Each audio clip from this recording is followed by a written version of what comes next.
Muito bem, amados, a paz do Senhor Jesus, a obra do Filho é a lição de número 7. A paz do Senhor, pastor Adovilson. Pastor Hércules, a paz do Senhor Jesus Cristo a todos os nossos queridos professores e alunos da maior escola dominical, maior escola teológica do mundo, né, pastor? A escola bíblica dominical. Todos são bem-vindos em nome de Jesus para mais uma pré-aula. E já aí a lição de número 7, praticamente na metade já né? Desse primeiro trimestre de 2026. Muito bem, vamos avançando aqui, meus amados irmãos, para o textuário dessa lição, lembrando que você pode nos ajudar compartilhando, não é? O link desta aula. Se você nos assiste pelo YouTube, você pode copiar o link e colocar aí nas suas redes sociais. Se você nos assiste pela plataforma do CETAD, da mesma forma, não é? Copie o link. Compartilhe, porque outros irmãos também podem ter acesso a este material. Quem tem acesso na plataforma consegue fazer download do material de estudo, consegue fazer download dos slides para ser utilizado aí, se você é um professor, usar na sua própria aula, não é? E esse material na plataforma é disponibilizado gratuitamente, é só você criar o seu perfil, não é? Caso você precise de um auxílio para criar o seu perfil na nossa plataforma, é só você mandar uma mensagem no meu WhatsApp, que está aí na tela, não é?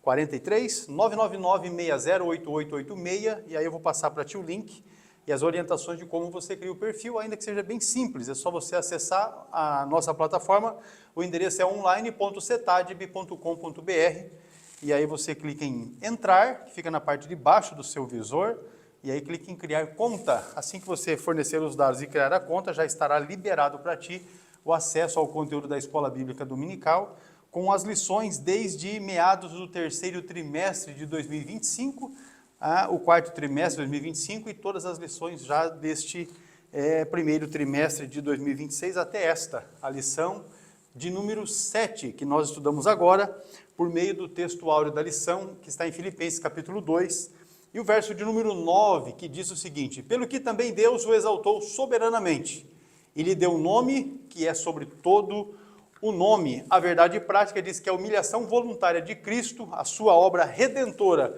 e a sua exaltação gloriosa revelam que somente Ele é digno de toda a adoração e obediência. Vamos aqui então, acompanhando a leitura bíblica em classe, que está em Filipenses capítulo 2, versículos de 5 a 11, é o primeiro trecho, né, a primeira perícope, e também Hebreus capítulo 9, os versículos 24 até o versículo de número 28, são esses dois trechos da palavra de Deus que você vai utilizar-se para base desta lição. A CPAD sugere os hinos de número 39, 277 e 491 para o devocional desta escola dominical. A lição é a de número 7. Os objetivos da lição: no primeiro tópico é explicar a humilhação voluntária de Cristo e a sua obediência até a cruz. No segundo tópico, mostrar que a obra redentora do Filho, ela é única, ela é suficiente e também vicária.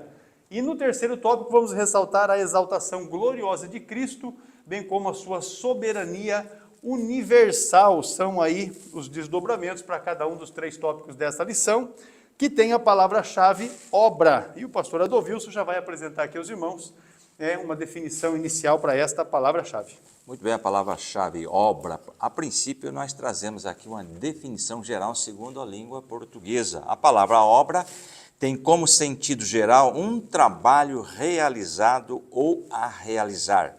E temos aqui alguns sinônimos de obra. É ação, é fato, é feito, é trabalho, é atividade, obra é atuação, obra é façanha, realização, intervenção. Temos aqui alguns sinônimos da palavra obra segundo a língua portuguesa. E agora eu trouxe aqui, nesta lição, vamos tratar da obra de Jesus Cristo na cruz do Calvário. Tá? A obra de Cristo, na perspectiva bíblica, refere-se à missão salvífica de Jesus na terra. Aí engloba a sua encarnação, vida de obediência, morte expiatória, ressurreição e exaltação. O objetivo central é a redenção da humanidade, libertando-a do pecado e da morte, restaurando a comunhão com Deus, um plano planejado desde a eternidade. Então, a obra aí que nós vamos discutir, em suma, é sobre a redenção através da cruz do Calvário. Muito bem, meus irmãos, vamos aqui introduzir a lição.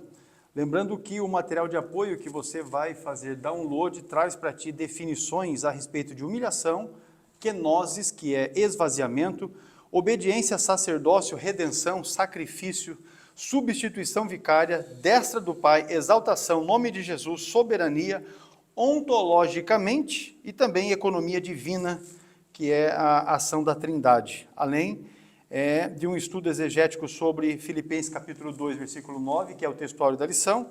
Também um estudo e aplicação exegética do texto da leitura bíblica em classe, Filipenses capítulo 2, versículos de 5 a 11, e Hebreus 9, versículos 24 até o 28.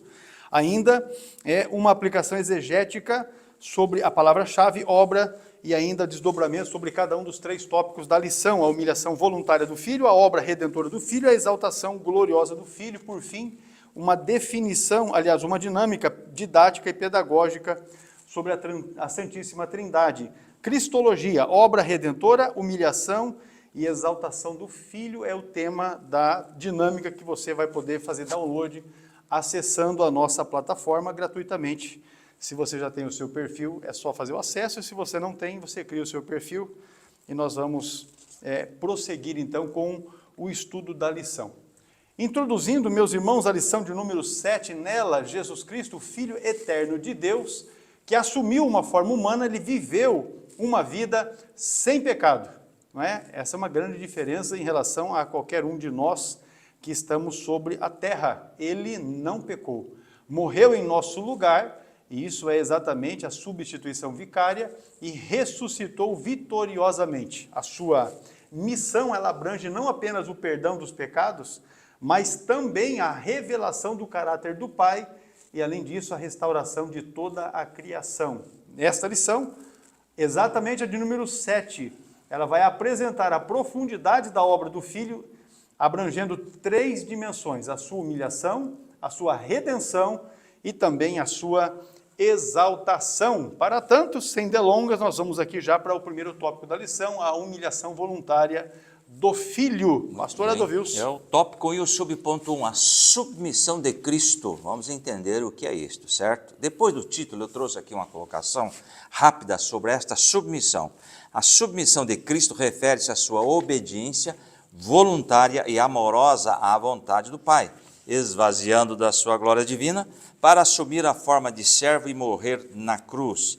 Agora, interessante, submissão de Cristo não indica inferioridade de natureza, mas uma submissão funcional para cumprir a missão da redenção humana. Temos que tomar este cuidado quando lemos aí submissão de Cristo, tá certo? O primeiro parágrafo diz lá: Paulo exorta a igreja de Filipos à unidade, a estarem unidos, e à humildade. Filipenses 2, do 1 ao 4, os irmãos podem fazer uso desta leitura, e eu trouxe aqui no contexto desse Filipenses capítulo 2, verso 1 ao 4, o que está ali registrado. No contexto aí, Filipenses capítulo 2, verso 1 ao 4, é um apelo de Paulo, escrito, da prisão em Roma, para a unidade e humildade da igreja em Filipos, visando resolver divisões internas e vaidades. Paulo incentiva os cristãos a agirem com o mesmo amor e sentimento de Cristo, valorizando os outros acima de si mesmos e não buscando apenas interesses próprios. Foi isso que Jesus fez na cruz do Calvário por nós. O segundo parágrafo diz lá: o apóstolo adverte que aqueles irmãos a terem a mente de Cristo, adverte os irmãos a terem a mente de Cristo, está aí o texto, de sorte que haja em vós o mesmo sentimento que houve também em Cristo Jesus, Filipenses 2 e 5. E eu trouxe aqui na nova versão internacional para melhorar. Seja a atitude, veja bem, de vocês a mesma de Cristo. O que está aqui? Ali está escrito sentimento, e aqui atitude. Não é somente um sentimento, nós devemos ter a atitude que houve em Jesus Cristo, não é? Através da nossa vida diária. Veja bem o que eu trouxe aqui. Filipenses 2,5 exorta os cristãos a adotarem a mesma mentalidade humilde e altruísta de Jesus Cristo. A quinoses, ou seja, autoesvaziamento, que renunciou à sua glória divina para servir à humanidade. Então está aí o foco, ele conclama, olha, vocês têm o mesmo sentimento. Na nova versão internacional deu uma melhorada, a atitude que houve também em Jesus Cristo, tá certo?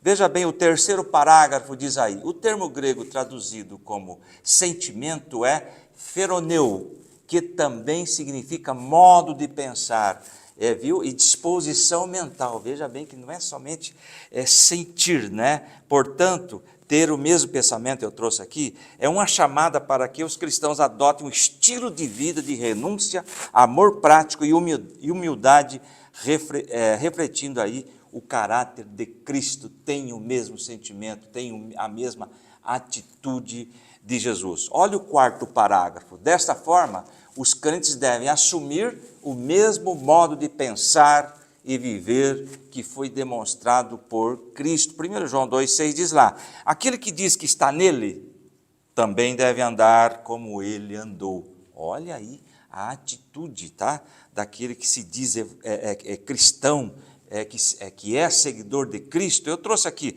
andar como Jesus andou, significa que quem afirmar estar unido a Cristo, deve imitar, andar como ele andou, deve imitar seu estilo de vida, caracterizado pelo amor, obediência ao Pai, humildade e justiça. Veja bem que colocações profundas nós temos aí.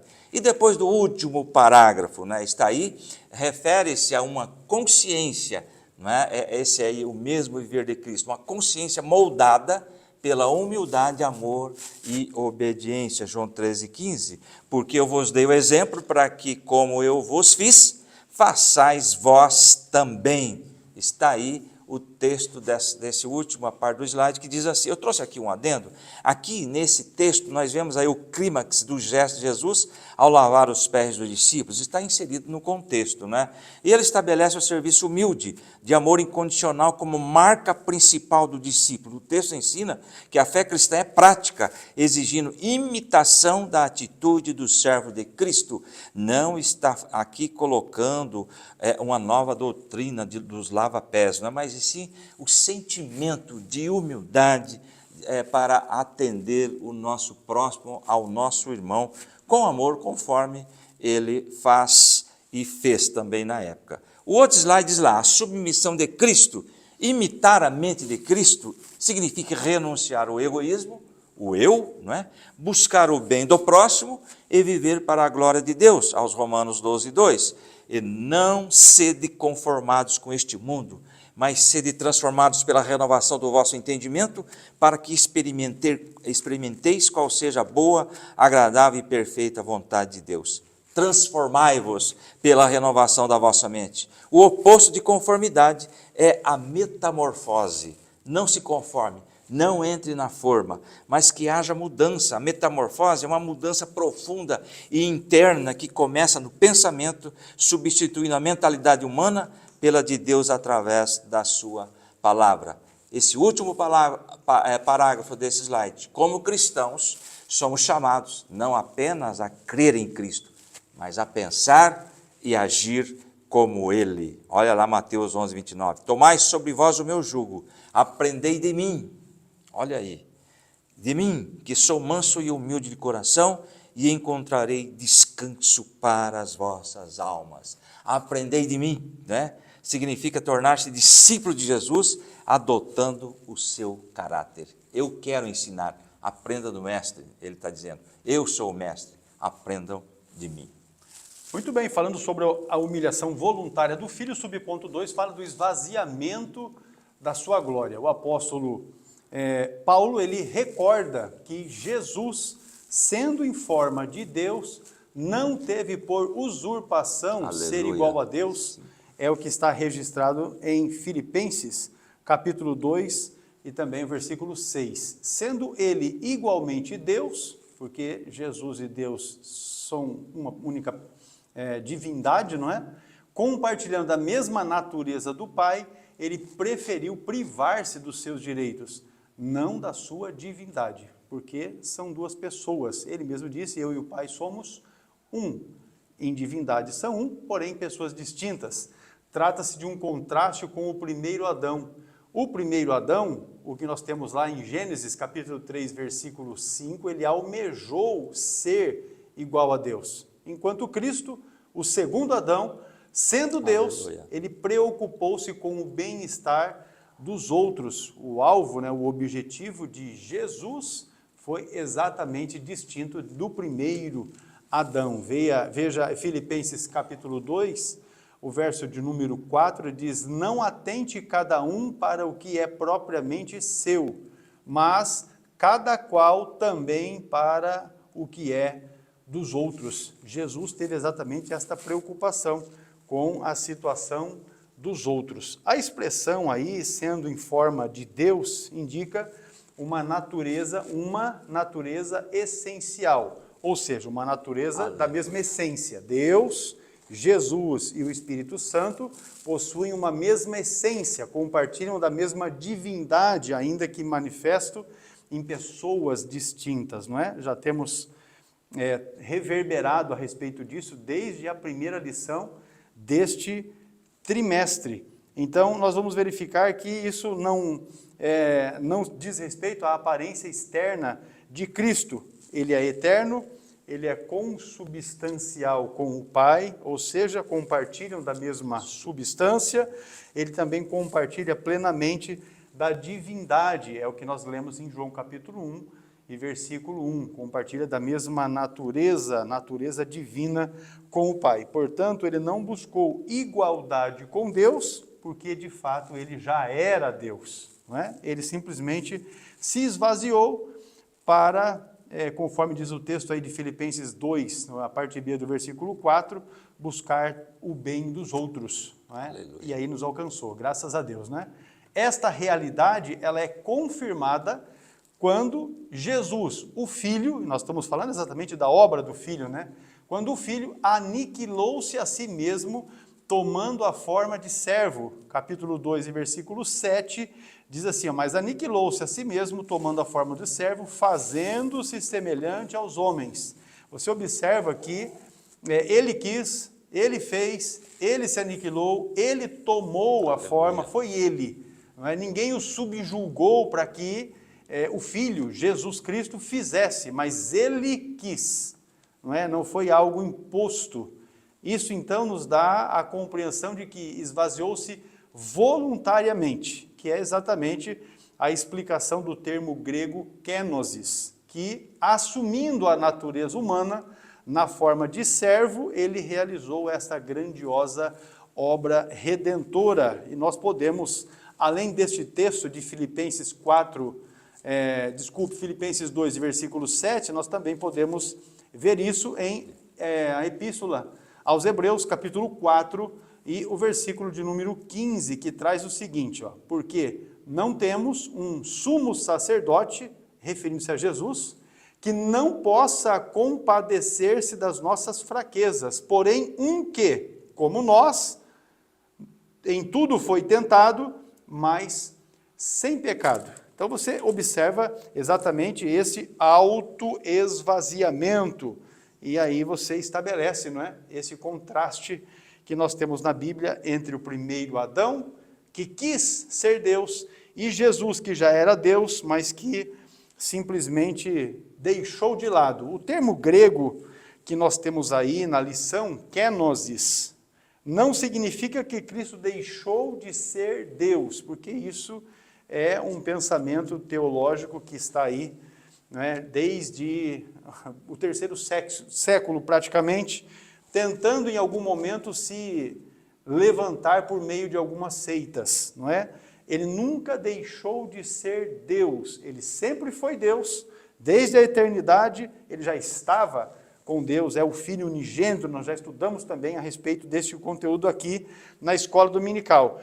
O termo kenosis, então, ele indica renúncia voluntária de privilégios. No seu material de apoio tem aí um texto bastante claro a respeito da explicação deste esvaziamento voluntário, mas você vai verificar que Cristo, ele abriu mão da sua glória visível que possuía anteriormente lá junto do Pai. E você pode ler isso no Evangelho que João registrou, No capítulo de número 17, na oração sacerdotal, Jesus diz assim: e agora, glorifica-me tu, ó Pai, junto de ti mesmo, com aquela glória que tinha contigo antes que o mundo existisse. Ou seja, Jesus está dizendo exatamente desta glória que ele já possuía, mas que, por ocasião da sua encarnação, para realizar esta grande obra redentora,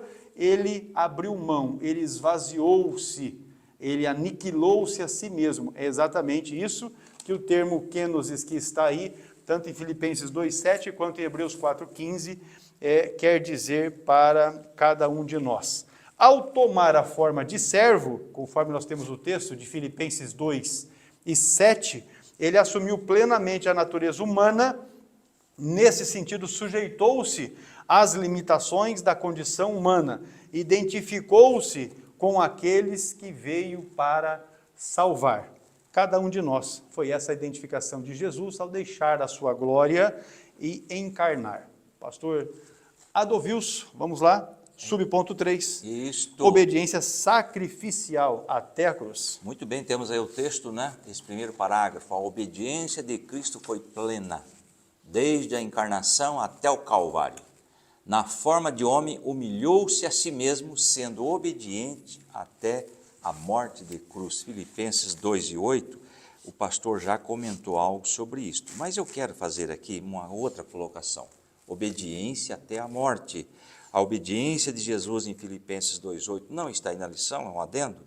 Destaca a sua humildade e sacrifício e não a sua inferioridade. Tá?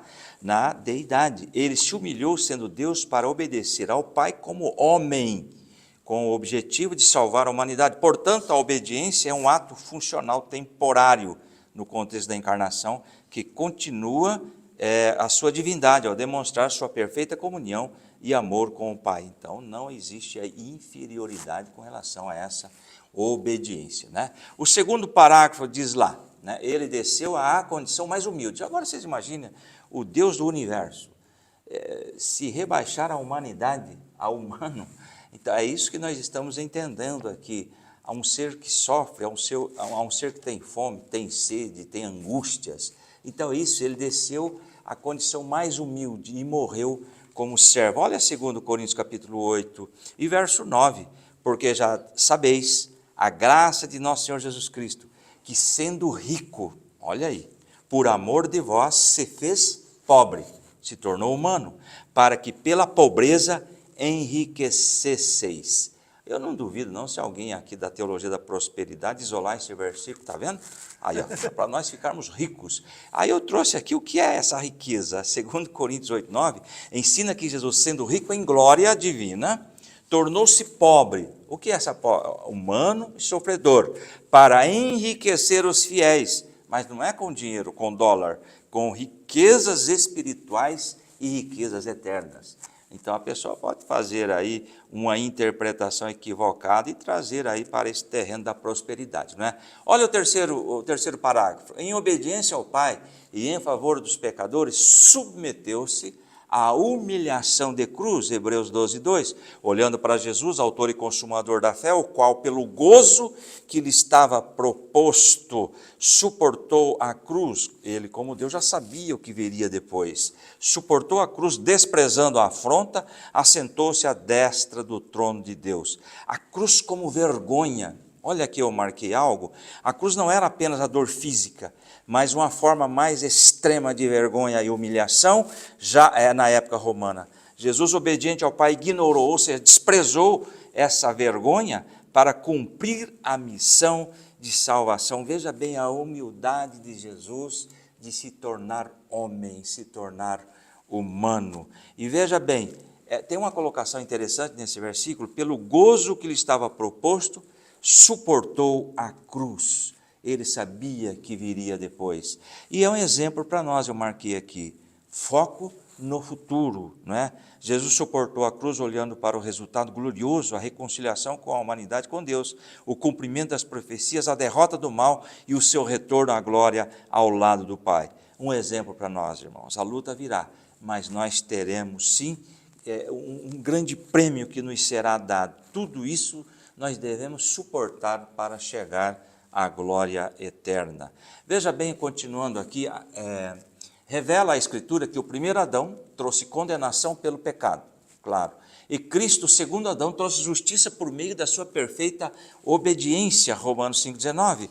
Porque como pela obediência de um só homem, Adão, muitos foram feitos pecadores, assim pela obediência de muitos serão feitos justos. Em Cristo, né? Adão, eu trouxe aqui, o ato de Adão, a desobediência de um único homem, resultou em um efeito cascata, tornando toda a humanidade pecadora e sujeita à condenação. Agora, e o ato de Cristo? A obediência de Jesus, culminando na sua morte e ressurreição, reverteu essa situação, oferecendo justiça a todos os que creem em seu nome. Louvado seja o nome do Senhor. O próximo slide, para encerrar a obediência sacrificial até a cruz, essa verdade ratifica a obra redentora do Filho, está fundamentada na obediência completa de Cristo ao Pai. João 6,38, porque eu desci do céu, não para fazer a minha vontade, mas a vontade daquele que me enviou. Trouxe um adendo sobre isto, a origem divina e a missão, aqui nós temos, ele desceu do céu. O que está expresso aí? A pré-existência de Jesus. Ao dizer assim, desci do céu, Jesus afirma a sua divindade, sua pré-existência. Ele não é apenas um profeta terreno, mas o Filho enviado do Pai. Veja bem como que está inserido nos textos estas colocações que ele está afirmando que é Deus. Renúncia da vontade do Pai. A frase, não para fazer a minha própria vontade, nesse versículo aí de João 6,38, destaca a humildade de Cristo. Sendo Deus, ele voluntariamente abriu mão de seguir qualquer agenda própria para se submeter totalmente ao Pai. A obediência com propósito. Jesus não veio para ser servido, né? Ou para realizar ambições pessoais, mas para cumprir a missão redentora, a vontade do Pai. A sua obediência não foi forçada, mas um ato de amor, confiança no plano de Deus. Louvado seja o nome do Senhor. Para o último parágrafo temos aqui, a nossa salvação é resultado dessa obediência, e não de nossos méritos. Nós já sabemos disso, conhecemos o texto aí, Efésios 2,8, né? Que nós fomos salvos pela graça, pois pela graça sois salvos. E o versículo 9 diz lá, não vem de obras, para que ninguém se glorie. Esses dois versículos de Efésios capítulo 2, verso 8 e 9, esses dois versículos estão enfatizando que a fé é o meio de aceitar esse presente merecido, e não mérito pessoal, sendo as boas obras um resultado e não a causa da salvação. Ou seja, as boas obras não produzem salvação, porém, a salvação produz boas obras. Continuando a leitura aqui, assim como Cristo, devemos obedecer à vontade do Pai. Temos aí aos Romanos 12, rogo-vos, pois, irmãos, pela compaixão de Deus, que apresentei os vossos corpos em sacrifício vivo, santo e agradável a Deus, que é o vosso culto racional. Um adendo rápido sobre Romanos 12:1. Embora o sacrifício de Jesus na cruz tenha sido o único redentor para perdoar pecados, o cristão é chamado a viver um estilo de vida de autodoação e submissão voluntária, imitando a postura de entrega total ao nosso Senhor e Salvador Jesus Cristo. Muito bem, irmãos. As implicações que nós temos desta humilhação voluntária do Filho nos traz vários ensinamentos, mas vamos destacar aqui estes. Primeiro, a obediência precede a exaltação. Tem gente que quer se exaltar, mas é um desobedientezinho, né? Gera um monte de dificuldades no ministério, na sua vida, na família.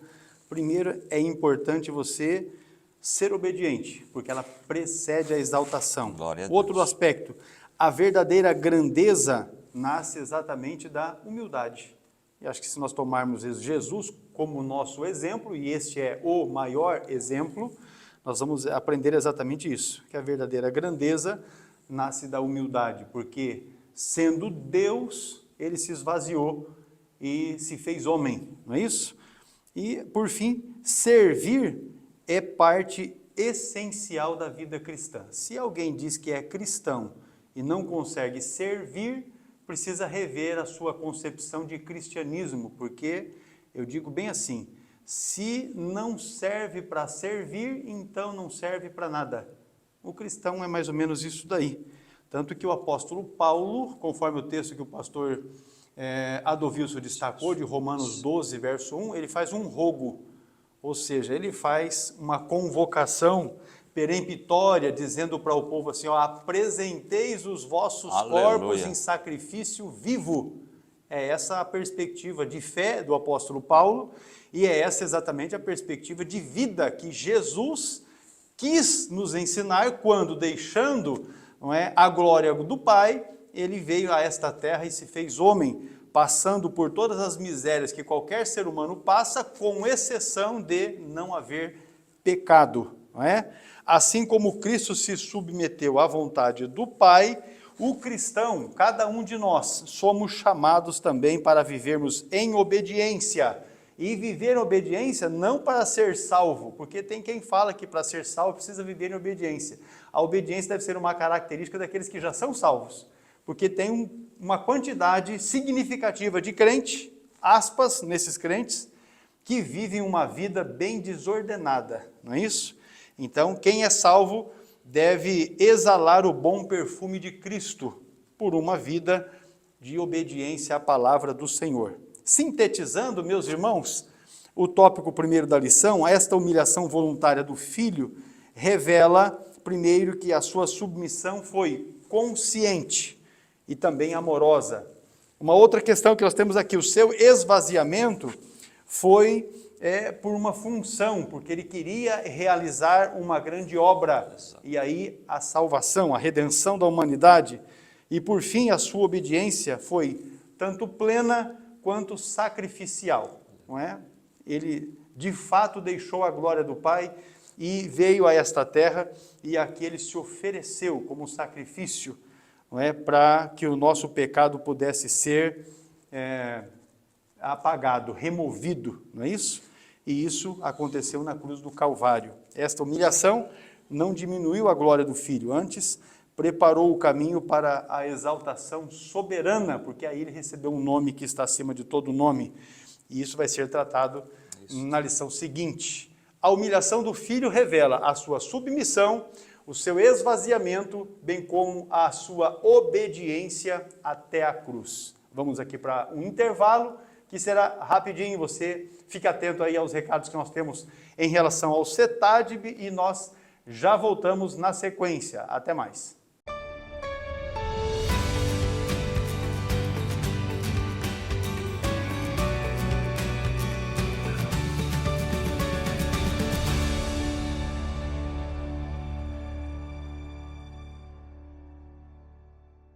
São 25 países atendidos, mais de 40 mil alunos inscritos e ainda mais de 60 mil alunos formados, mas tem espaço para você. Faça parte da família do CETADB e se inscreva agora mesmo. Porque quem se inscreve através do CETADB para estudar teologia recebe módulos como este e, além destes, todos esses que aqui estão, para poder ter um melhor aprendizado. E com isso você potencializará o seu aprendizado, fazendo com que você tenha as melhores condições para servir bem ao Senhor. Então não perca tempo. Inscreva-se agora mesmo e seja aluno do CETADB. Vem conosco para juntos aprendermos a palavra de Deus.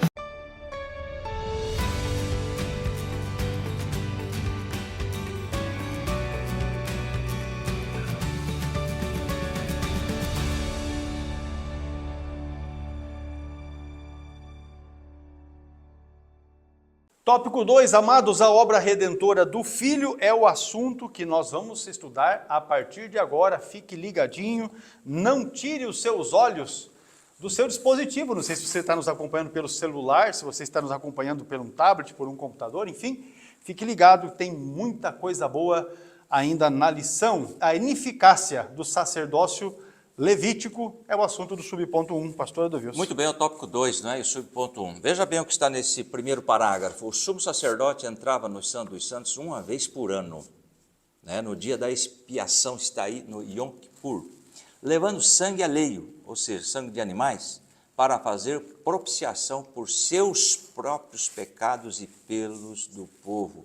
Temos aí o Levítico 16, do 11 a 15, que os irmãos podem fazer uso desse texto, mas eu trouxe aqui um resumo de Levítico 16, 11 a 15, O que está aí? Foca, nesse texto aí, foca no ritual do dia da expiação, Yom Kippur, especificamente na purificação do sumo sacerdote e do lugar santíssimo. Arão sacrificava o novilho por seus próprios pecados, e com incenso e sangue, entra no lugar santíssimo para aspergir a tampa da arca, garantindo a sua sobrevivência e purificando também o tabernáculo. Então veja bem que sempre eles estavam realizando este ofício, esse ritual, claro, até a chegada de Jesus, que fez aí o sacrifício perfeito. Aliás, a Bíblia está dizendo aí que o sangue de touros e bodes não podem de fato remover pecados, né? Aí veio o nosso Jesus com seu sangue puro,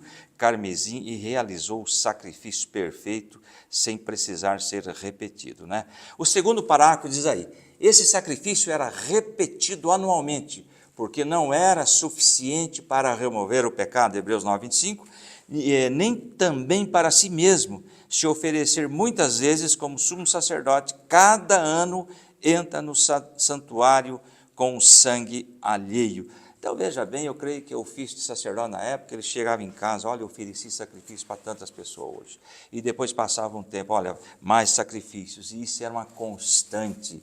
Veja bem, porque realmente não tinha o poder de totalmente perdoar os pecados, ele encobria somente. Veja bem o terceiro parágrafo que diz aí, o sumo sacerdote terreno era uma figura, tipo de Cristo, ou seja, esse sumo sacerdote apontava, claro, para Jesus Cristo. Aliás, no curso de Teologia Média, nós temos um livro voltado à tipologia bíblica, figuras do Antigo Testamento que apontam para Jesus Cristo. E o sumo sacerdote aí é um tipo de Cristo, e o Jesus Cristo é o antítipo do sumo sacerdote, nesse caso, que é o real, eterno sumo sacerdote. Então, o trabalho dele apontava para Jesus. Hebreus 2:17 diz lá, por isso convinha que em tudo fosse semelhante aos irmãos para ser misericordioso e fiel sumo sacerdote, naquilo que é de Deus para expiar os pecados do povo.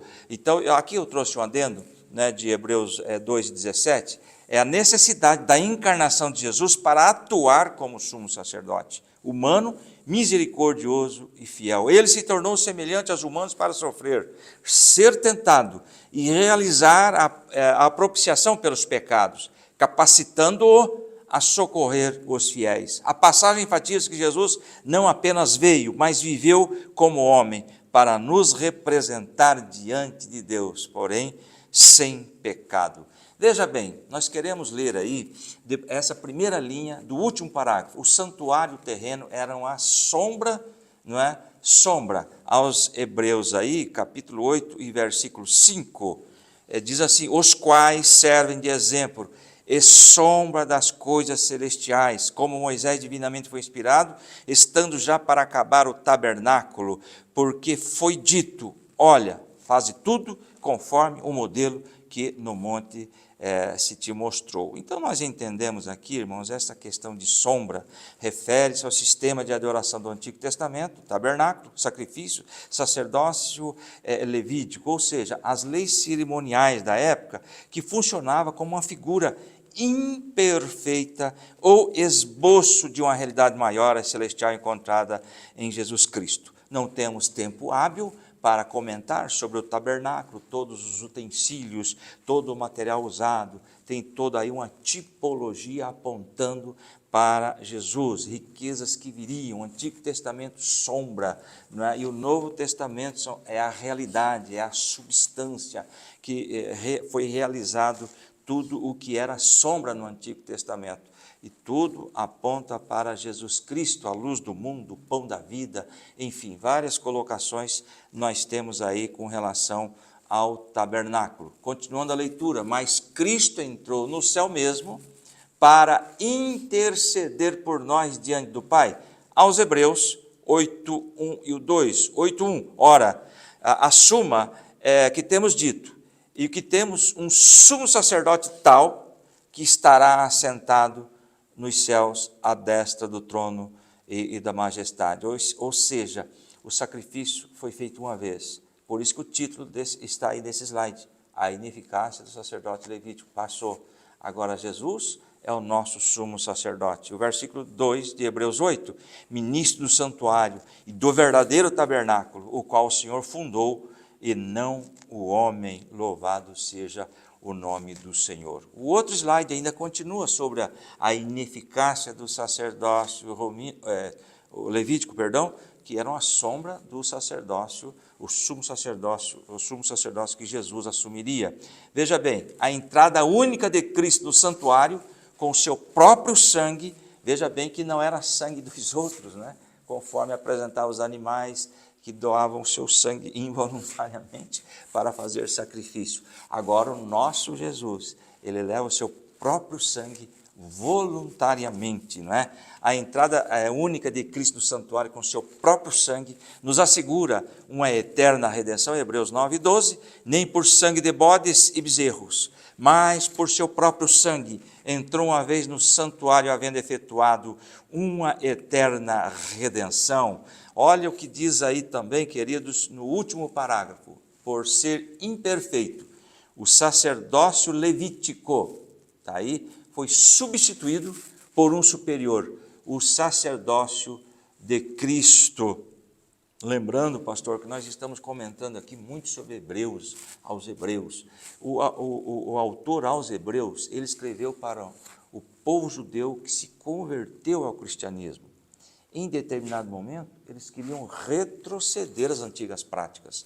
Aí o escritor aos Hebreus, ele fala, não, o sacrifício de Jesus foi maior que dos animais, Jesus é maior que os anjos, Jesus é maior que Moisés, não retrocedam, agora é um novo tempo, uma nova aliança. Era isso que eles queriam dizer. Quando nós lemos Hebreus, temos que ter essa ideia para quem foi escrito, qual era a situação religiosa da época em que foi escrito, né? Por um superior sacerdote. Temos aí Hebreus 7:23, que diz lá, e na verdade aqueles que foram feitos sacerdotes em grande número, porque pela morte foram impedidos de permanecer. E o 24, mas este, Jesus, porque permanece eternamente e tem um sacerdócio perpétuo. Uma colocação rápida sobre aos Hebreus 7:23, destaca a limitação do sacerdócio levítico, que é o assunto desse slide, tá certo? Que eram muitos, porque a morte os impedia de continuar o ofício, contrastando, ou seja, chegava um tempo que eles morriam, contrastando com o sacerdócio eterno e imutável de Jesus Cristo, que vive para sempre. Amém? Muito bem, meus irmãos. Só um detalhezinho que me ocorreu aqui, que é importante a gente fazer um destaque, não é? Alguém vai pensar assim, poxa, mas se o sacerdócio era ineficaz, então por que Deus instituiu? Não é? Porque tudo aquilo que nós temos ali no Antigo Testamento, o pastor Adilson usou aqui o termo figura, muito bem usado, é na verdade uma tipologia pedagógica que Deus utilizou para com o povo de Israel. Então essa tipologia tem essa função, a gente fala de pedagógica porque é de instrução, de ensino. Então aqueles que morrerão aguardando o sacrifício perfeito, que só veio muito depois em Jesus Cristo, todos estes vão experimentar a salvação em Jesus Cristo, porque o sacrifício de Jesus ele é perfeito e de uma vez por todos, abrange inclusive os pais, os primeiros pais, não é? Lá o Abraão, o Isaac, o Israel, alcança também aqueles. Tem um efeito não é? retroativo. Retroativo, essa é a palavra que me faltou.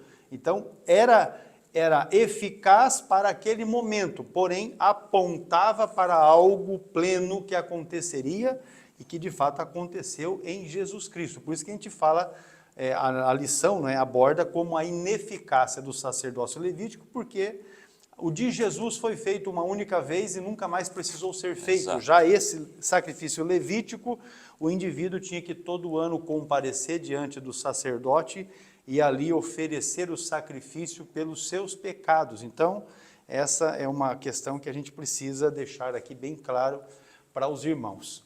O subponto 2, nós estamos aqui falando a respeito da obra redentora do Filho, ele trata a respeito do sacrifício único e suficiente. Então, esse subponto 2 vai exatamente fechar a questão em torno desse fechamento aí do subponto 1º.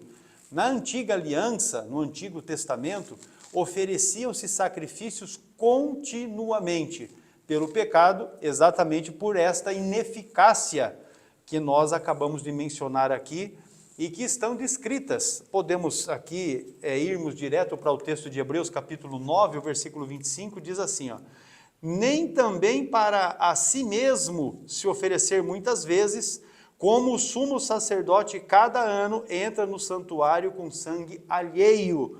E aí os versículos de 10, os capítulos, o capítulo 10, versículos de 1 a 4, é uma leitura mais complexa, mas diz assim o texto do verso 4, porque é impossível que o sangue dos touros e dos bodes tire pecado. Então, é nesse sentido que nós estamos dizendo que isso tudo aponta para o sacrifício de Jesus, que foi único e suficiente, conforme o subponto 2 aborda. Diferente do sistema levítico, a morte de Jesus foi definitivamente, ela foi completa e ela também é eficaz. Isso está na sua lição, porque o texto de Hebreus 9, 28 diz assim, também Cristo, oferecendo-se uma vez para tirar os pecados de muitos, aparecerá segunda vez, sem pecado, aos que o esperam para a salvação. O texto de Hebreus 9, 28 está sendo muito claro a respeito da primeira vinda e já deixando, um apontamento para a segunda vinda. Ele virá e nós estamos aguardando exatamente isso. O dia que o Senhor Jesus aparecerá nos céus por entre as nuvens e ali, nos céus, os salvos de todas as épocas estarão com o Senhor para toda a eternidade. A expressão uma vez, que está em Hebreus capítulo 9, não é? Versículo 28, logo no início do texto, oferecendo-se uma vez, diz o texto, essa palavra do grego apax, indica que não há necessidade de repetição, ou seja, já dá a ideia da completude do ato. O que Jesus fez é perfeito e, por ser perfeito, também é eterno. Hebreus 10, 10 diz assim, ó, na qual vontade temos sido santificados pela oblação do corpo de Jesus Cristo, feita uma vez, ou seja, oferecimento do corpo de Jesus Cristo, feito uma única vez. Por esta vez, esse sacrifício, ele é perfeito, não tem necessidade de que seja repetido, como na antiga aliança acontecia.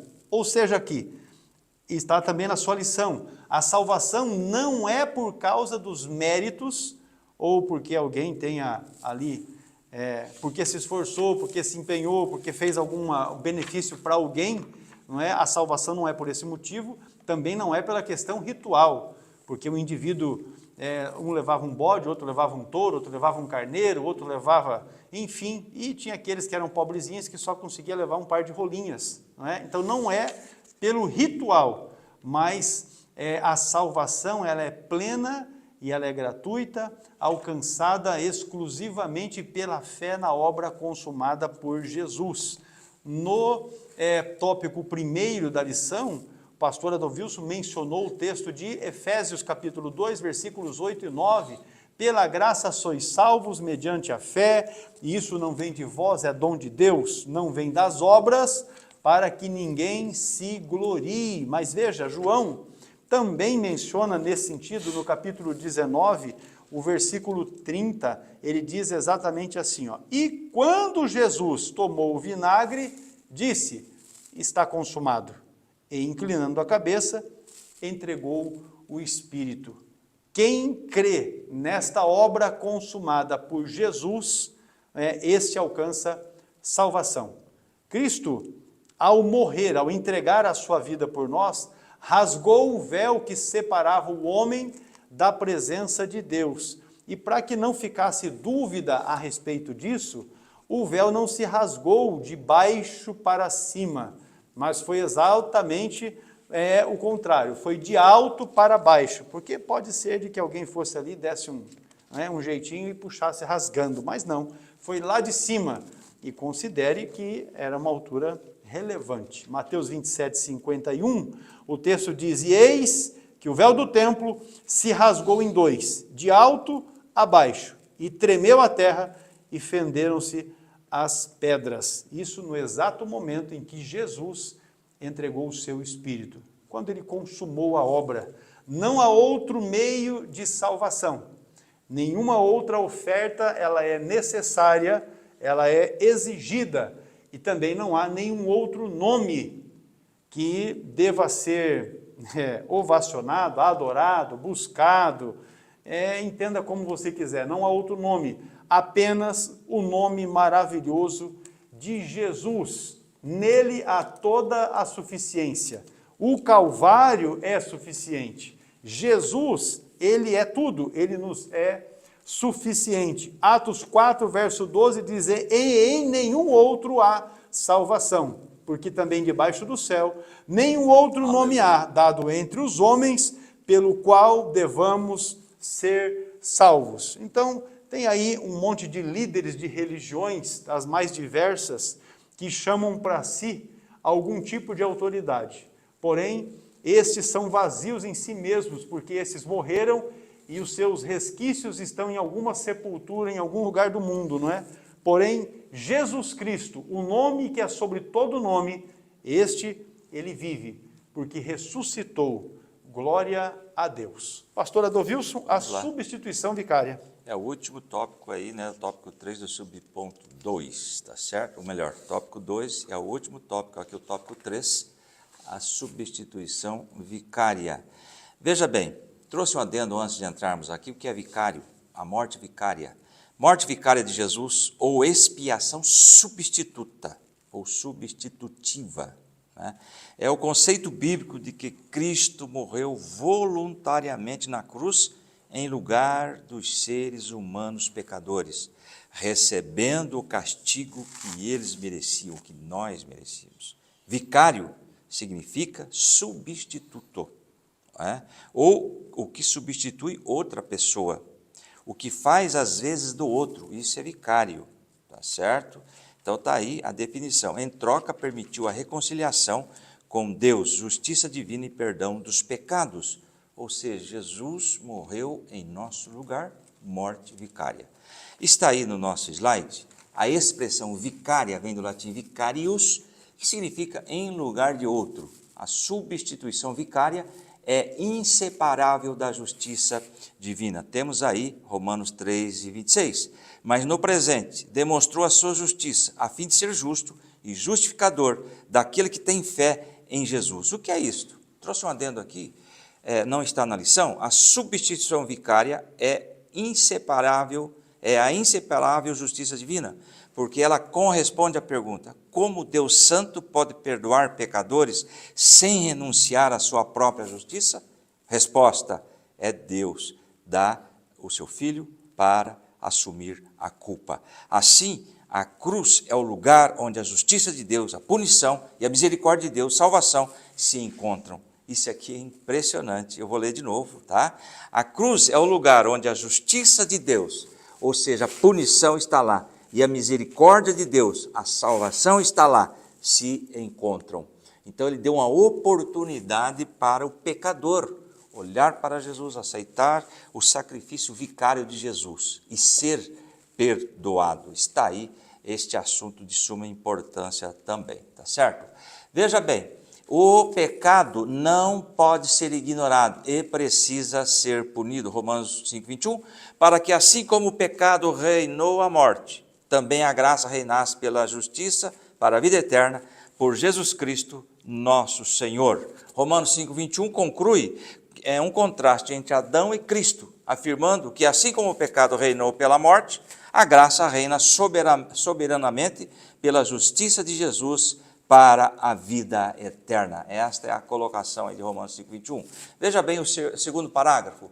Em virtude disso, Deus não poupou o seu próprio Filho, mas o entregou para morrer em nosso lugar, assumindo sobre si a penalidade que nos era destinada. Romanos 8 e 32, aquele que nem mesmo seu próprio Filho poupou, antes o entregou por todos nós, como nos não dará também com ele todas as coisas? Uma colocação sobre Romanos 8, 32. Isso aqui é o ápice da segurança cristã, argumentando que Deus entregou seu próprio Filho por nós, Ele graciosamente nos dará tudo o que for necessário, tudo o que mais for necessário para as nossas vidas, inclusive, aí claro, a vida eterna. Esse destacado em vermelho está escrito assim: no sistema sacrificial da lei, tá? Aliás, estamos das leis cerimoniais, estamos livres dessas leis cerimoniais do Antigo Testamento. Os animais oferecidos tipificavam essa substituição, mas não removia o pecado. Já falamos em aulas anteriores que durante a construção do tabernáculo, né, que deveria morrer um animal. Logo na entrada tinha ali o altar do holocausto. Para chegar até onde Deus estava, através lá do propiciatório. Isso, muito obrigado. Deus estava lá. Para chegar, para percorrer, deveria primeiro haver um sacrifício. Isso estava sendo inculcado já no povo de Israel, para eles entenderem que para chegar a Deus deveria haver derramamento de sangue, sacrifício. E isto se consumou na cruz do Calvário. Para nós chegarmos a Deus, nós temos que compreender, aceitar e reconhecer Jesus, que morreu por nós, pelos nossos pecados, tá certo? Aí temos aí o sistema sacrificial da lei, os animais oferecidos tipificavam, representavam essa substituição, mas não removiam o pecado, aos Hebreus 10:4, porque é impossível, já lemos esse aqui, que o sangue de touros e bodes tire os pecados. Hebreus 10:4 afirma que é impossível que o sangue desses animais tire o pecado. Os sacrifícios do Antigo Testamento eram apenas uma sombra, servindo para a purificação ritual e lembrete anual do pecado, mas não para a remoção definitiva da culpa. Eles apontavam para o sacrifício perfeito de Cristo, que purifica de uma vez por todas. Olha o último parágrafo desse slide. Em Cristo, o Cordeiro de Deus, a substituição é perfeita e definitiva. Na consumação dos séculos, uma vez se manifestou para aniquilar o pecado pelo sacrifício de si mesmo. Temos aí 9:26, a parte B, não é, desse texto de Romanos, ou melhor, Hebreus 9:26, né? Hebreus 9:26 está aí. Aqui foca o quê? Na superioridade e finalidade e eficácia do sacrifício de Jesus. Veja bem, que interessante, de Jesus Cristo, em contraste com o sacrifício da antiga aliança. E temos aí também, queridos, o destacado em amarelo, que o pastor deixou destacado assim: em adoração, devemos viver para Cristo, que por nós morreu, lá em 2 Coríntios 5:15, e ele morreu por todos, para que os que vivem não vivam mais para si, mas para aquele que por ele morreu e ressuscitou. Jesus morreu, um adendo, Jesus morreu por todos, para que a vida humana fosse transformada, deixando de ser focada em si mesma, para se tornar centrada em Cristo. Aliás, a Bíblia diz: não vivo mais eu, mas Cristo vive em mim. Muito bem, a salvação, meus irmãos, deve produzir em cada cristão, vamos colocar assim, não vamos colocar só nos crentes, né? Porque tem outros que se identificam como cristãos, Aleluia. ainda que, enfim. Mas a salvação deve produzir em cada um dos cristãos um sentimento de gratidão por aquilo que Jesus fez, não é? De consagração, de separação, exatamente por causa dessa última leitura que o pastor fez, que nós devemos viver para Cristo. Não para nós mesmos, né? Mas para Cristo, porque foi Ele que morreu e ressuscitou em nosso favor. Então vamos colocar gratidão, consagração, e não podemos deixar de colocar a adoração. Você veja aí que a última linha, né, diz exatamente isso. Exato. Em adoração devemos viver para Cristo, porque Ele morreu por nós. Então vamos elencar gratidão, separação como um ato de consagração e também adoração. Devemos viver não para pagar a redenção, porque o preço é impagável, não é? Mas apenas no sentido de honrar o nosso Redentor, que vive e que reina para sempre. Sintetizando, meus irmãos, esse tópico segundo aqui da nossa lição, a obra redentora do Filho, ela é única, porque não há repetição e também não é necessário nenhum tipo de complemento. No trimestre passado, Na verdade, não foi nem no trimestre passado, foi no terceiro trimestre de 2025, quando nós estudamos a respeito da igreja, né? O pastor Adovilson mencionou por várias aulas que quando tem a cruz de Cristo não precisa de complemento. Exatamente. Então, qualquer coisa que seja, suficiente. complete lá a ideia. Quando tem cruz, Exato. Quando tem cruz, não precisa mais nada. A cruz é suficiente. Por exemplo, alguém diz lá, cruz mais sábado é igual salvação. A cruz é suficiente. pronto. Cruz mais alguma coisa é salvação. Não, a cruz é suficiente. Pronto. Então, é única. Acabou-se. Ela é suficiente porque satisfaz plenamente a justiça Aleluia. divina. É. Ela é vicária porque o sacrifício de Jesus foi realizado, ele realizou esse sacrifício em nosso lugar. Também é eterno porque valida a salvação para as pessoas de todas as épocas. E também ela é cristocêntrica porque não depende do homem, exclusivamente de Jesus Cristo, não é isso? Esta obra redentora de Jesus substitui definitivamente o sacerdócio levítico e estabelece um sacrifício único e suficiente. E, além disso, realiza uma substituição vicária que é perfeita, garante plenamente e eternamente, e, além disso, eficazmente a salvação de todo aquele que crê. A obra redentora de Cristo ela é única, suficiente e vicária. Para isso, garante a nossa salvação. Vamos para o intervalo aqui, ao final deste tópico 2, e já vamos voltar na sequência para encerrarmos com o tópico 3º da lição. Está imperdível, fique conosco.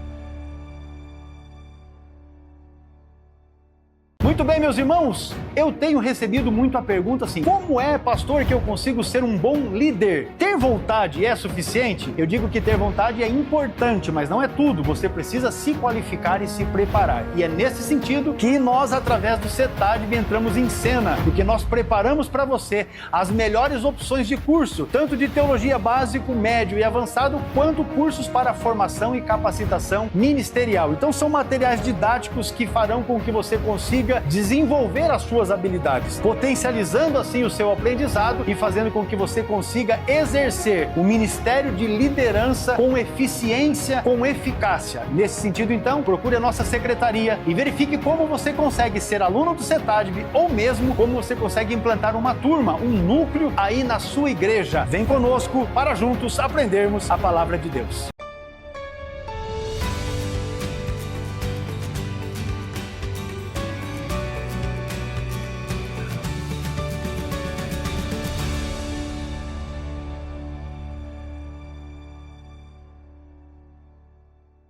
Tópico 3, meus irmãos, a exaltação gloriosa do Filho é o assunto que nós temos agora aqui. E vamos já com o pastor Adovilson. Jesus foi recebido à destra do Pai. Opa, agora está ficando bom. Olha aí. Tá, sempre foi bom, Sempre, agora melhorou.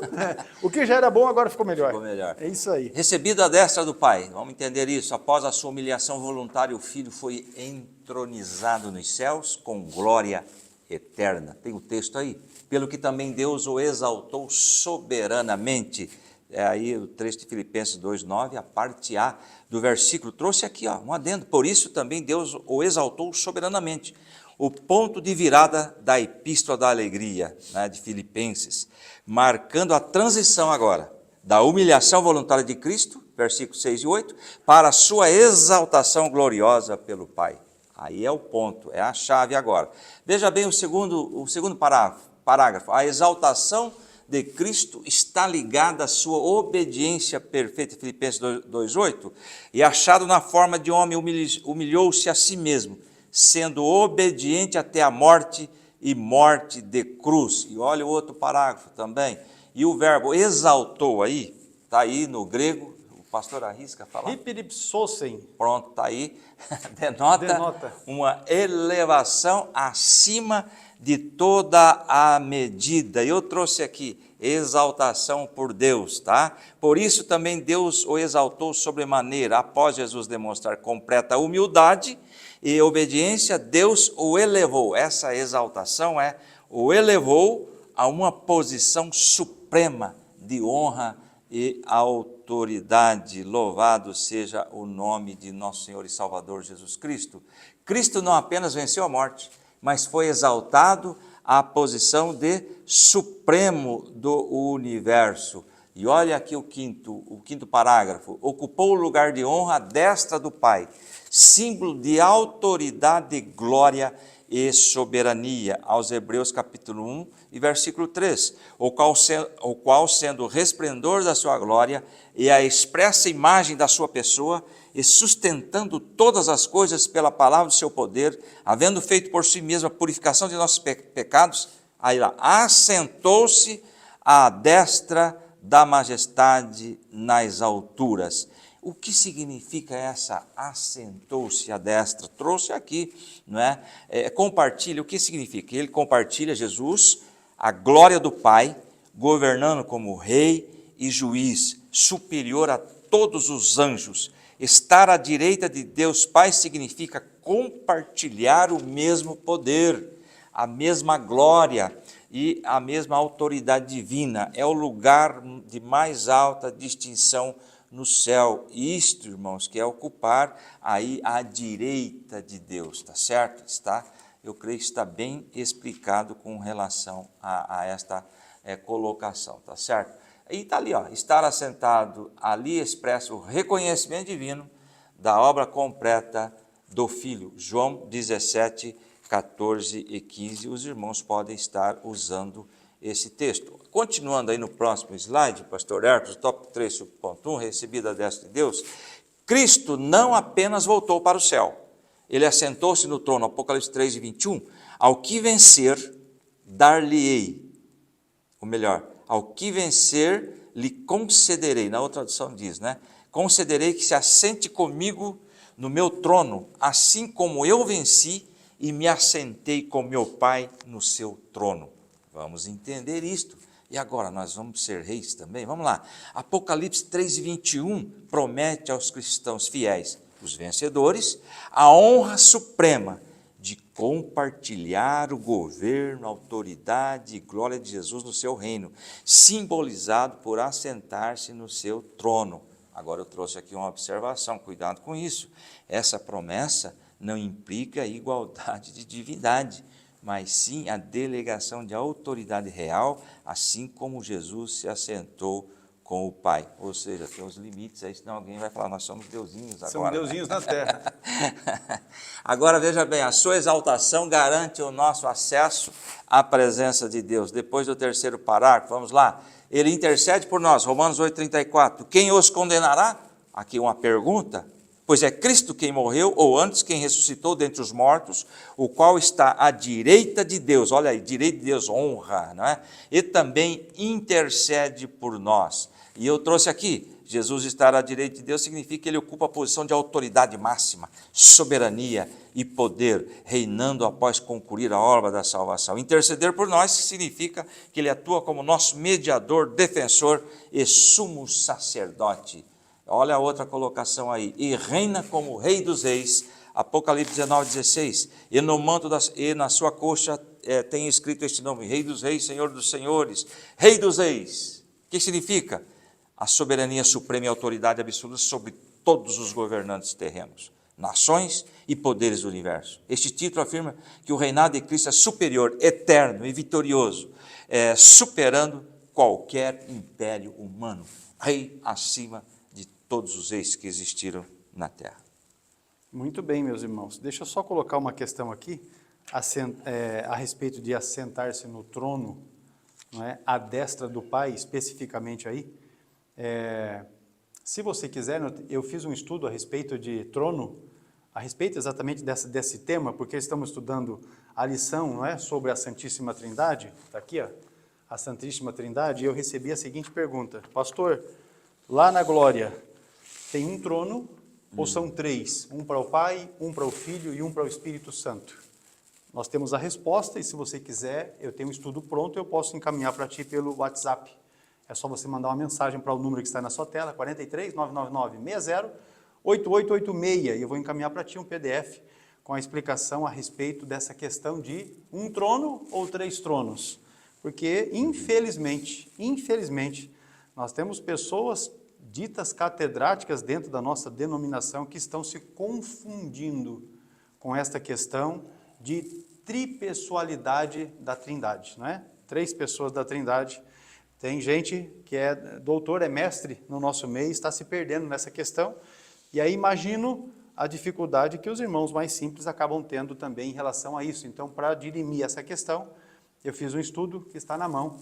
É só você mandar o WhatsApp aí e a gente encaminha gratuitamente para que os irmãos possam continuar crescendo na graça e no conhecimento de Jesus. Amém?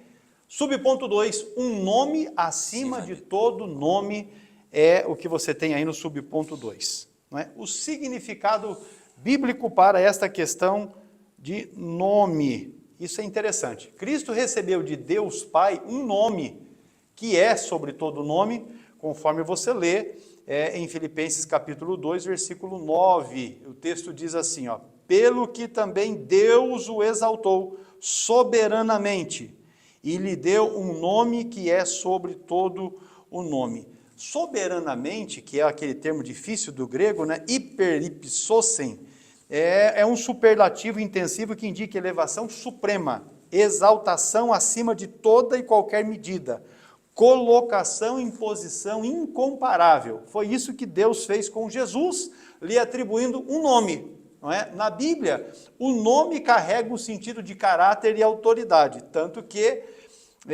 Deus fez uma mudança, a exemplo, né, no nome de Jacó, e trocou o nome de Jacó de suplantador para Israel, príncipe de Deus, porque nome carrega de fato um sentido de caráter e de autoridade. A gente lamenta pais que às vezes colocam nomes aleatórios dos filhos sem buscar exatamente a origem do nome que está colocando em seus filhos e que por vezes acaba colocando nomes que são esdrúxulos, para não colocar aí nomes que, segundo o termo da modernidade, né, vão se tornar um meio de bullying, não é isso? Então, é uma questão que deve se cuidar. Tanto que o Deus Todo-Poderoso, ele tomou esse cuidado e deu a Jesus um nome que é sobre todo nome. Este nome, não é, que nós temos na Escritura, ele não se limita a uma designação verbal, mas envolve caráter, envolve a identidade da pessoa que está recebendo, também tem a sua conotação, o seu envolvimento com relação à autoridade que a pessoa vai exercer e, por fim, também, e merecido destacar, a sua posição. Então, receber um nome que é sobre todo o nome, significa ser investido de uma autoridade absoluta e universal, exatamente por causa do nome, a palavra ali, né, hyperipsosen, que eu já caracterizei o que ela significa, esse superlativo. Não há nada a se comparar.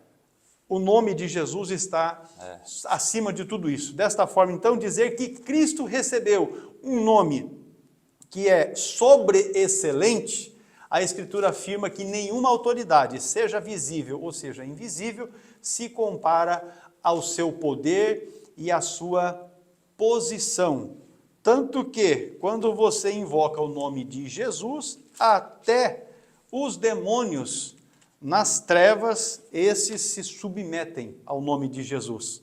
Efésios capítulo 1, versículo de número 21, diz assim, ó, acima de todo principado, e poder, e potestade, e domínio, e de todo nome que se nomeia, não só neste século, mas também no vindouro. Deus sujeitou todas as coisas. Isso então significa que Cristo está exaltado acima de toda a iminência do bem e do mal, e de todo título que possa se conferir a quem quer que seja, seja nesta era ou no porvir. Nada vai possuir tamanha autoridade que traz o nome de Jesus. Por isso, não se deve utilizar o nome do Senhor em vão. Não é? Não existe poder algum que seja maior, ou mesmo que possa parecer igual, ser igual ao poder que há no nome de Jesus Cristo. E olha aqui, quem fala a respeito disso, quem escreve, né, a respeito disso, é o apóstolo Pedro, que experimentou na sua vivência exatamente o poder maravilhoso do nome de Jesus. Veja Pedro, capítulo de número...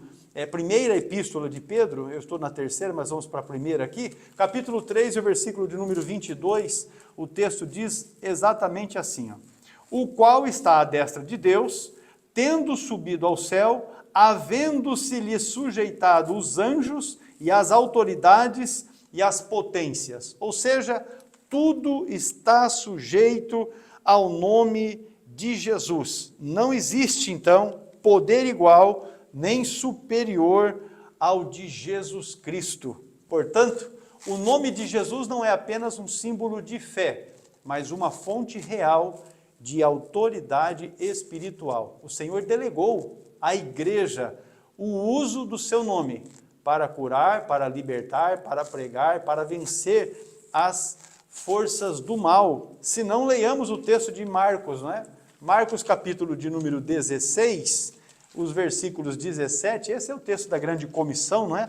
Os versículos 17 e 18 diz assim, ó, e esses sinais seguirão aos que crerem em meu nome, em nome de Jesus, expulsarão demônios, falarão novas línguas, pegarão nas serpentes, e se beberem alguma coisa mortífera, não lhes farás dano algum, e imporão as mãos sobre os enfermos e os curarão. Veja que estavam lá os filhos de Elimás, expulsando demônios em nome de Jesus Cristo, a quem Paulo pregava, e os demônios falaram, eu conheço Paulo, também sei quem que é Jesus, mas e vocês, quem são? Entendeu como é?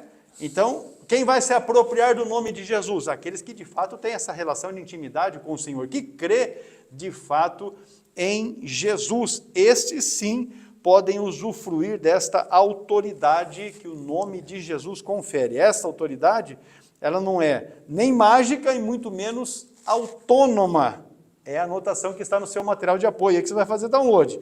Mas ela é derivada da exaltação do Filho e ela também, meus irmãos, ela é operada pelo Espírito Santo, não é um passe de mágica, né? Não é assim que funciona. Você precisa ter comunhão com o Filho por intermédio do Espírito Santo que mora nas nossas vidas. E aí você vai fazer a invocação do nome de Jesus e não há nenhum mal que possa prevalecer. Vamos lá, pastor Adolfo? Vamos lá. Encerrando, soberania universal e retorno triunfal. Aleluia. Tá bem, o tópico 3, subponto 3, soberania diz que ele está acima de todas as coisas, de tudo e de todos. Está soberania do universo e retorno triunfal. A Escritura revela que todas as criaturas se curvarão diante do nome de Jesus, lá em Filipenses 2:10, para que ao nome de Jesus se dobre todo o joelho dos que estão nos céus e na terra e debaixo da terra. Esse cumprimento aí, irmãos, será na volta gloriosa de Jesus, tá bom? Então nós devemos especificar aqui, retorno triunfal está falando aí da escatologia lá na frente, mas vamos entender melhor daqui a pouquinho.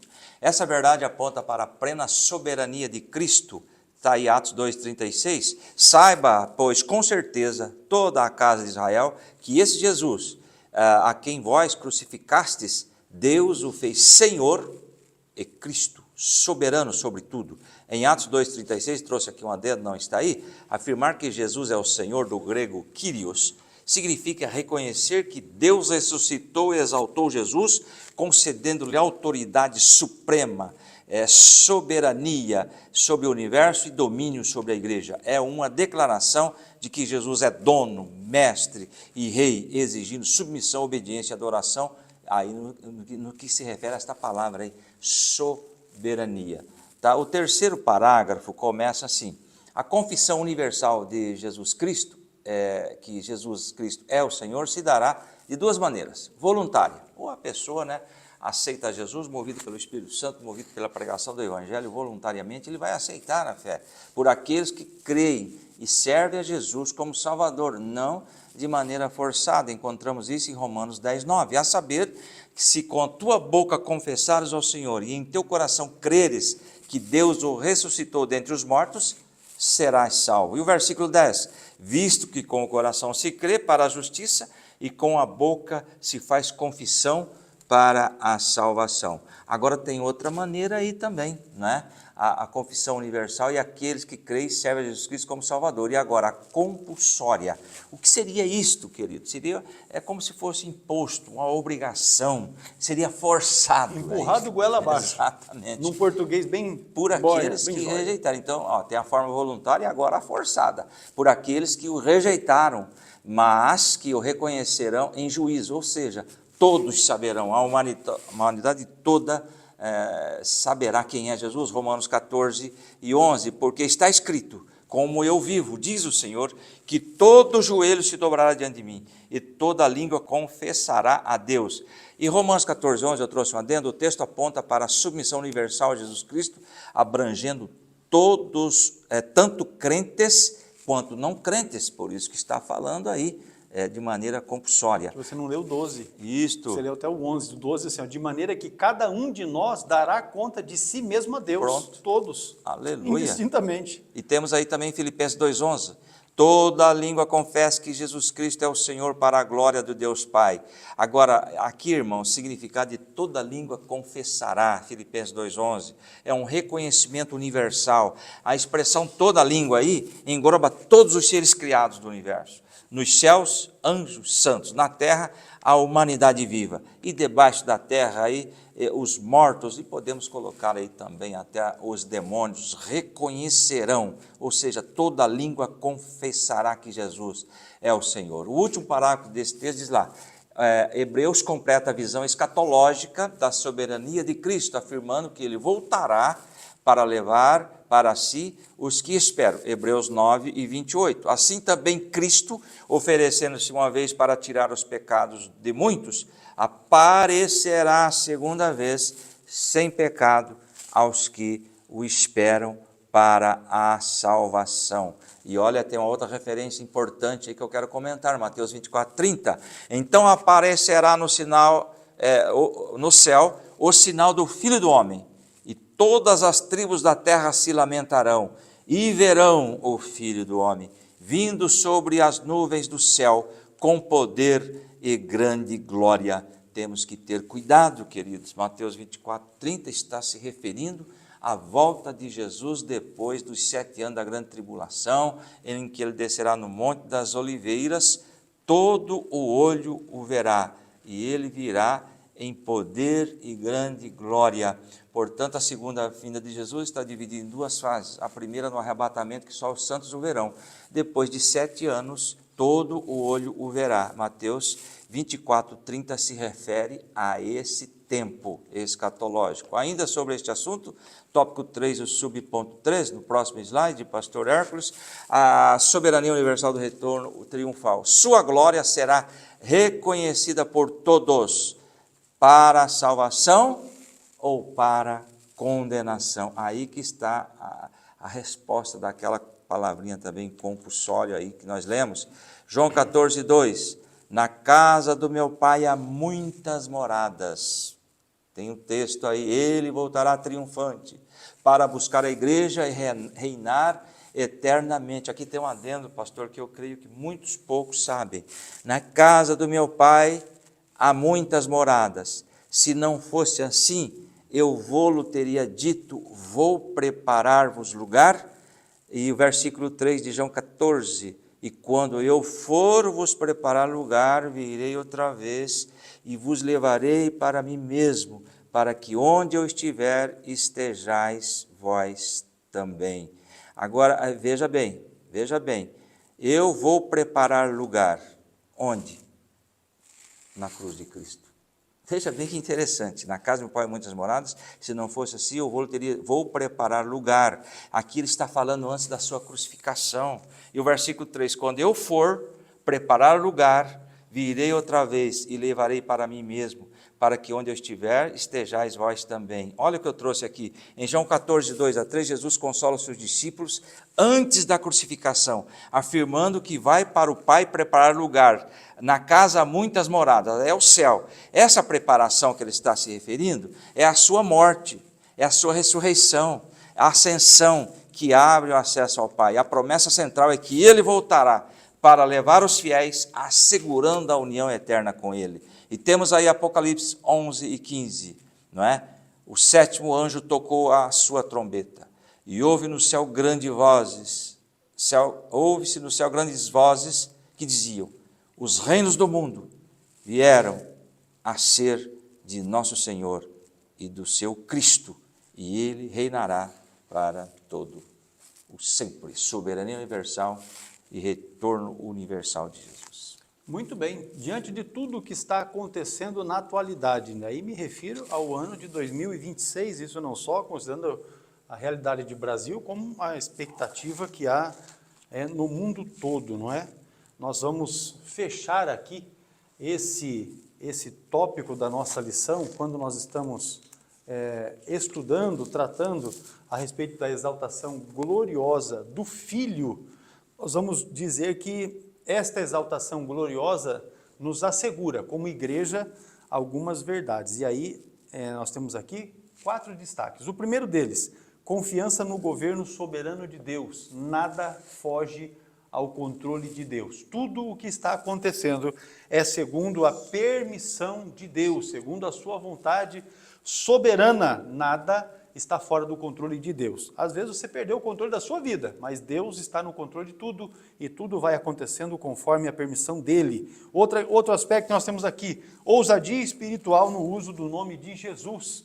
Porque o nosso Senhor foi exaltado, nós podemos ousadamente usar o nome de Jesus para proclamar libertação aos cativos, para curar os enfermos, para repreender as hostes do mal, porque o nome maravilhoso do Senhor tem poder.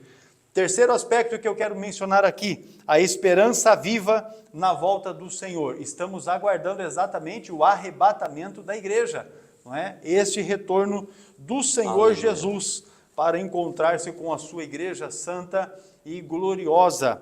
Por fim, a certeza da vitória final. Jesus Cristo virá para reinar de eternidade a eternidade, para estabelecer o seu reino e governar, não é? Governar poderosamente por todo o tempo, essa sua vitória final. De forma que a igreja não caminha para a derrota, mas para um reino que já está consumado, pois o seu cabeça, Jesus Cristo, ele já reina, ele já governa. Queira os homens ou não, Jesus Cristo é o Rei dos reis e o Senhor dos senhores. A exaltação gloriosa de Cristo manifesta a sua soberania universal e também assegura o triunfo final da igreja. Pastor Adolfilson, com a conclusão da nossa lição, a de número 7, a obra do Filho. Glória a Deus. Então, concluindo a lição de hoje, a obra do Filho é completa, suficiente e gloriosa, da humilhação à exaltação. Ele se humilhou para nos salvar, ofereceu-se em sacrifício vicário, ou seja, substituto, para nos redimir e foi exaltado para governar eternamente. Como igreja, somos chamados a viver em comunhão com essa verdade, aguardando o retorno de nosso Senhor e Salvador. Vivamos como servos daquele que nos serviu com sua vida e nos salvou com o seu sangue. Maravilha, com isso encerramos aqui a lição de número 7, lembrando a você que se você quer fazer download do material de apoio, você pode acessar a plataforma do CETADB no endereço online.cetadb.com.br.